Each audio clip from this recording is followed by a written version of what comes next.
Hello, welcome back to another Pen Talk. Thanks for tuning in. Thanks for joining me in my exploration of the wide world of pens. This is a pen that I wouldn't have been aware of except of all the interest in it. And the interest in the pen is not necessarily this pen, but the pen it appears to resemble. So when I saw Doug's review and ODE's review, I just had to get one. Yes, it's a Jinhao 85, and it was freshly made. At least this sticker indicates January 20th of 2021, so less than a month ago. Here's the eBay auction. The price was excellent. Delivery was quick. And it just came in a padded envelope inside this cellophane sleeve. Minimal packaging, but then this is not a pen where you're going to invest a lot. The value is hopefully in the pen. And my first response is I like it. It has a decent weight. I mean, it's not heavy, but it's not overly light. I find that matte finish on the cap to be an excellent choice visually. I like the contrast that it shows. I like those grooves. Feels good in the hand. As with the pen that it's related to, the cap unscrews with almost 2 1/4 turns, which to me is more than that should be. And we see the pen. I got wood because I figured I'd be the only one reviewing the wood version of this pen. Other people have gone for the more traditional barrel, which I've heard is made out of metal. But I don't have many wood pens of this design, so therefore it fits into my expanding collection. As we expect, it's a cartridge converter. The barrel unscrews easily. It's your standard branded Jinhao converter, which they've been using for a long time now. It fits securely in that section. Nothing fancy, but I haven't had any issues with any of these converters over the many years that I've been using them. I love that O-ring there beneath the threads. So overall, I like the pen. We're going to explore it, obviously compare it to some other pens that I have, and find a suitable ink for it and see how that hooded Jinhao nib performs. Based on the other hooded Jinhao nibs that I've used, I think it'll work well. I think it'll write well. There's not really much to take apart, but we want to take a look at the individual pieces of this pen. So the wood barrel is done nice. It feels good in the hand. I'm going to obviously add my beeswax and mineral oil coating to it. I think it's really nice that there's that brass metal insert that's gold plated, that has those metal threads on it, so that really reinforces that wood, which could be a weak point from the threads if they were into the wood. The cap is done extremely well in my perspective. I like the feel of that matte finish. I think it's a good contrast with the shiny gold-plated pieces and that nice cap band at the bottom. You know, these striations, these grooves, they kind of end up there at the top as it transitions into that conical finial. I'm assuming when we look inside the cap, we'll see some type of liner and maybe some type of screw attachment that holds everything together. We'll look at that a little later. It's just your basic Jinhao converter, not upscale, but then this is not an expensive pen in the current standards of today. To me, Chinese pens, I draw the line at anything north of $20 I consider expensive. Between 10 to 20 I consider it moderate, and under 10 is inexpensive, and under 5 is just really, really affordable.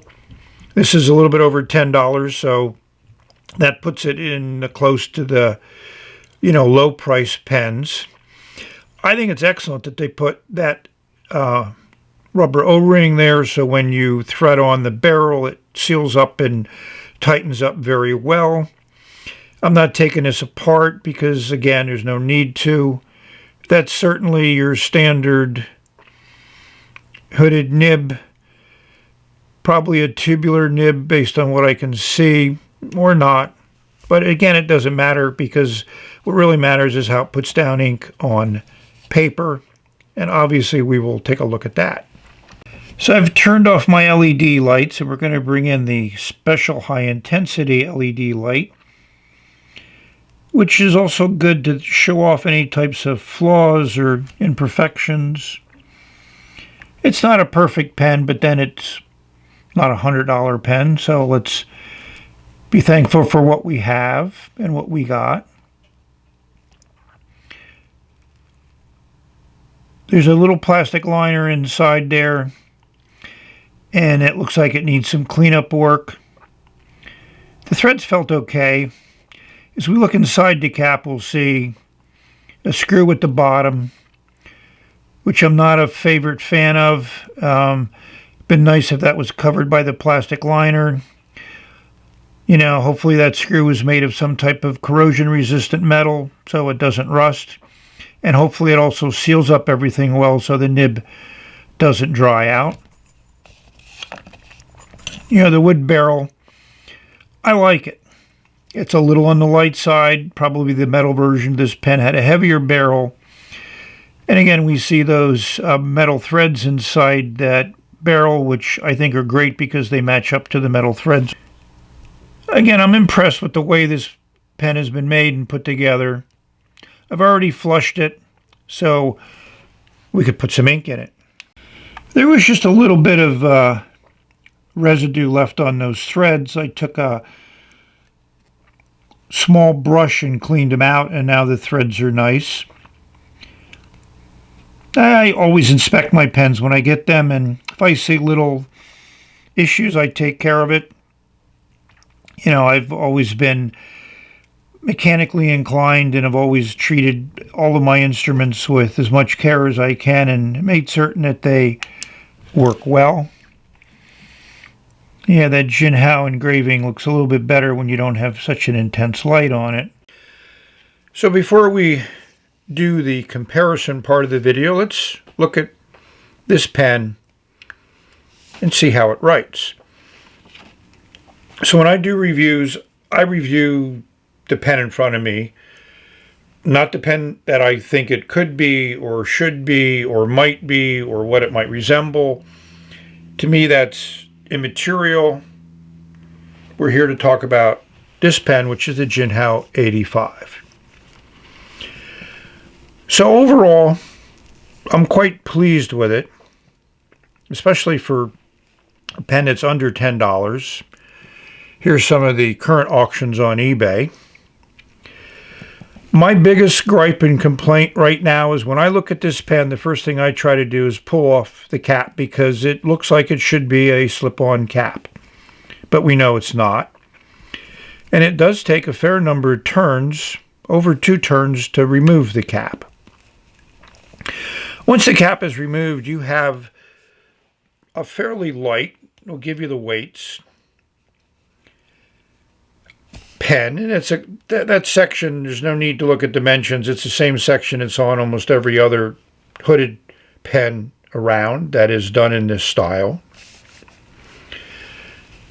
It does post deeply, it posts securely, and that cap adds a fair amount of weight to it.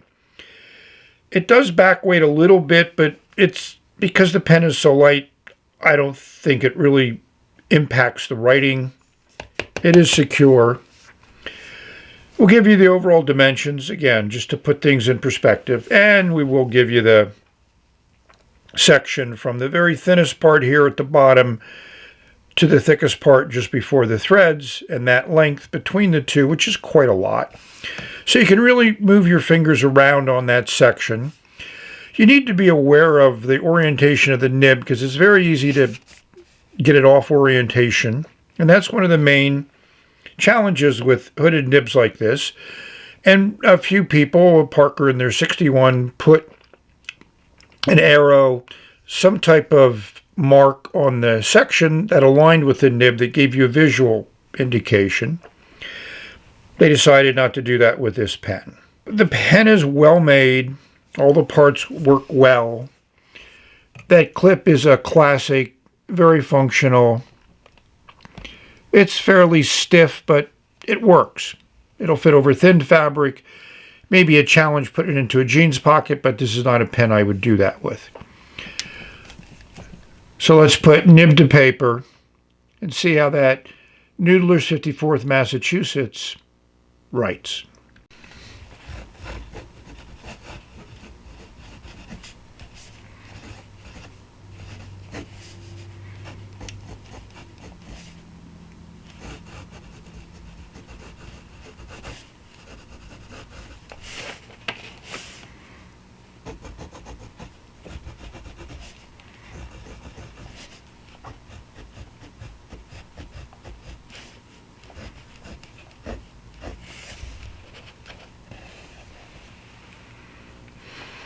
Overall, the pen writes fine. It writes like I would expect an extra fine hooded nib to write like.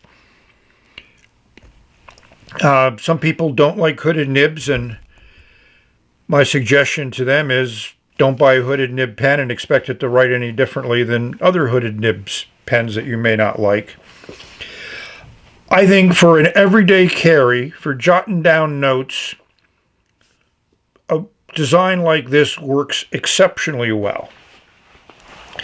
You're not going to do Spencerian writing with it, but then most people don't do Spencerian writing when they are taking notes. It writes first time every time. It's a very consistent flow. It lays down a nice line. That's what a fountain pen should do, and this does that well. Of course, if you don't get it oriented right, it won't write. So let's rate this pen. And I'm going to give it a 9.2.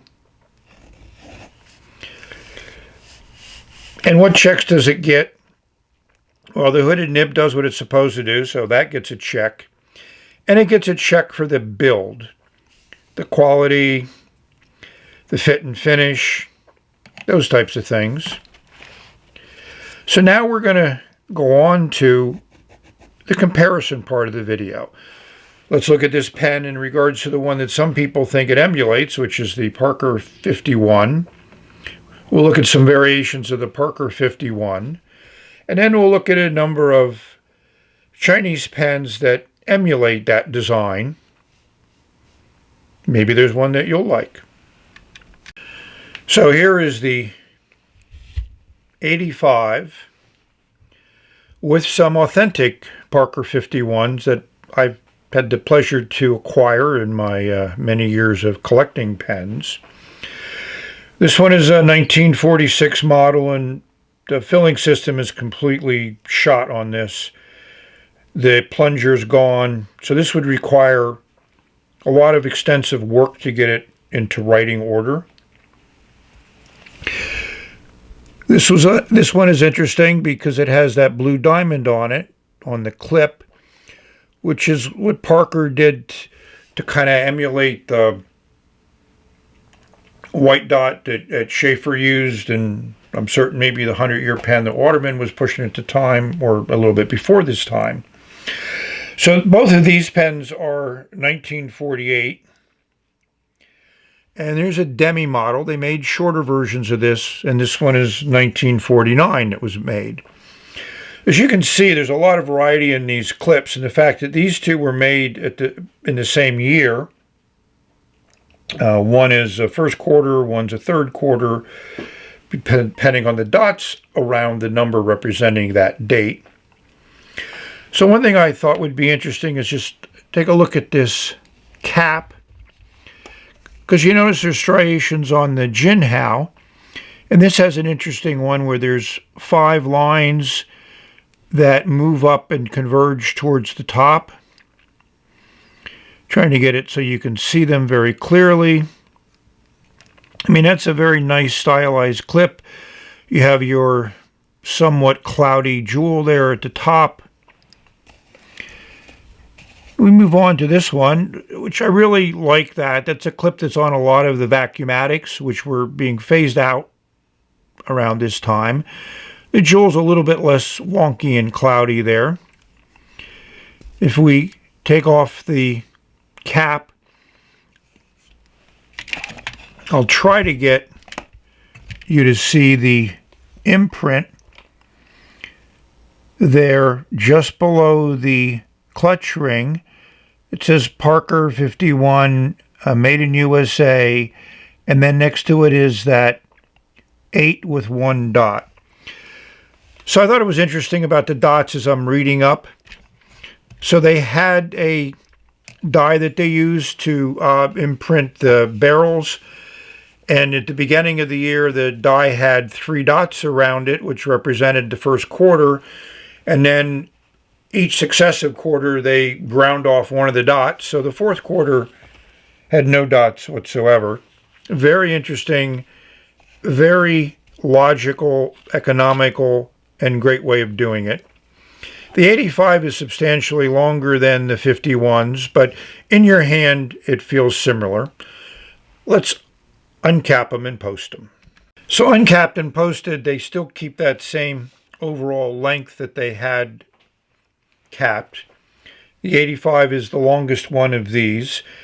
There's been some discussions about whether that's a fully hooded nib or not, and I say there's absolutely no question it's a fully hooded nib, at least on the 85, and I don't have any plans of getting a new Parker 51, so I don't know whether those nibs compare, but at least from this 85 that I have, it's a hooded nib if there ever is a hooded nib.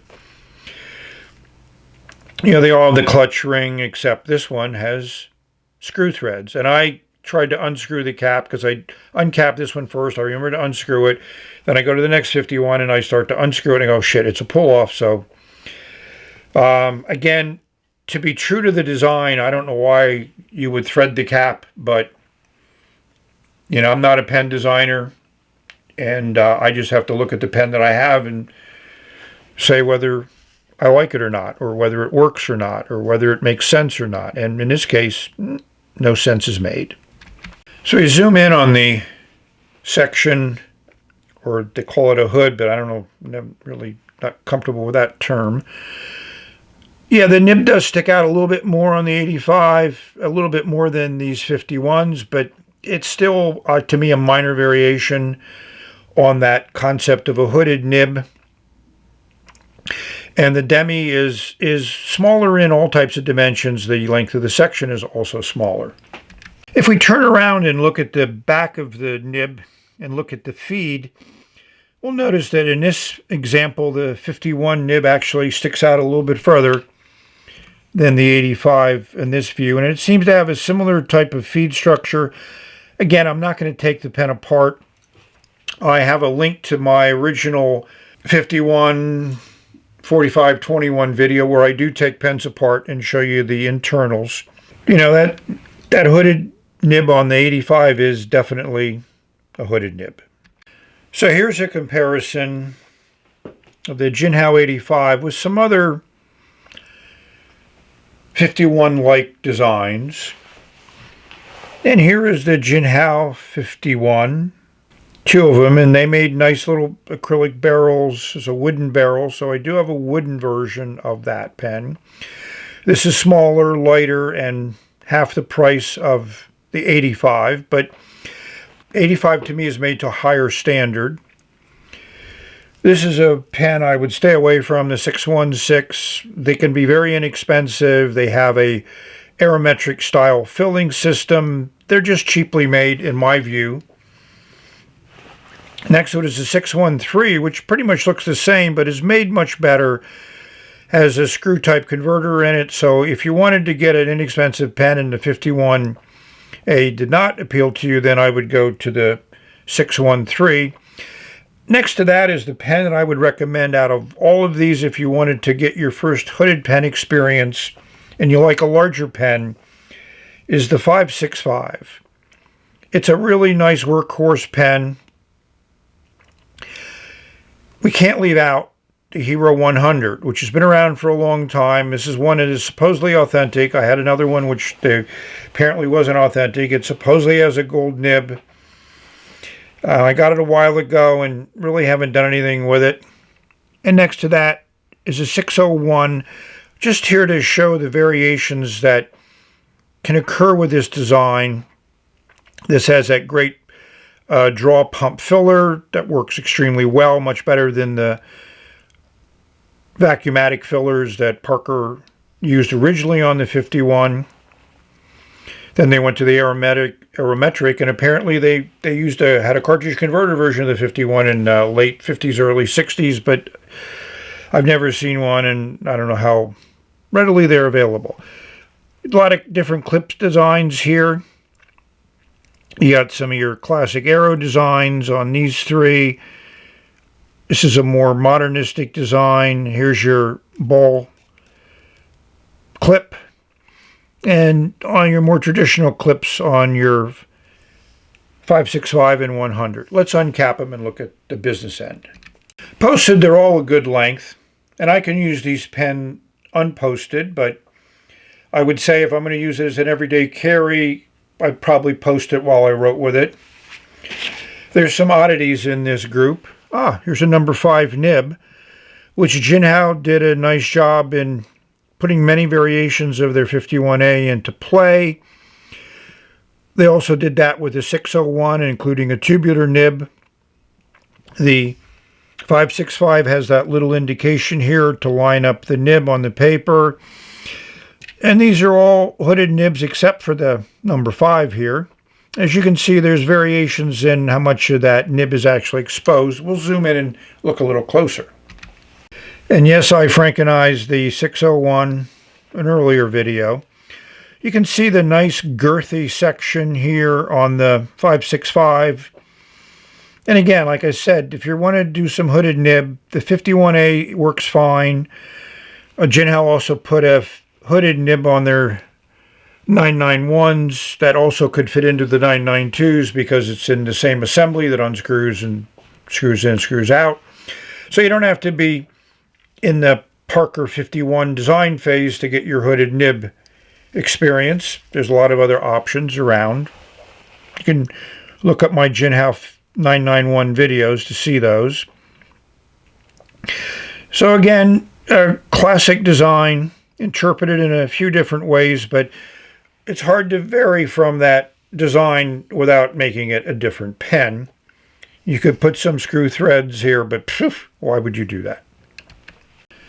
Well, I would like to thank you for watching the whole video. Hopefully you've enjoyed it, maybe learned some things, maybe saw pens that you didn't know about. And hopefully you're now happier that you know about the pens, which is probably the more important part. We've come to the end of this video. I hope all of you are safe, healthy, and happy. I hope you're finding a pen you enjoy putting in your hand and putting ink on paper and exploring all of those great experiences of ink on paper, writing letters, doodling, scribbling, trying to do some nice script, which I've given up on, as you probably know. So go out and enjoy your life to the fullest with no regrets. We're going to say bye until the next video. This does write well.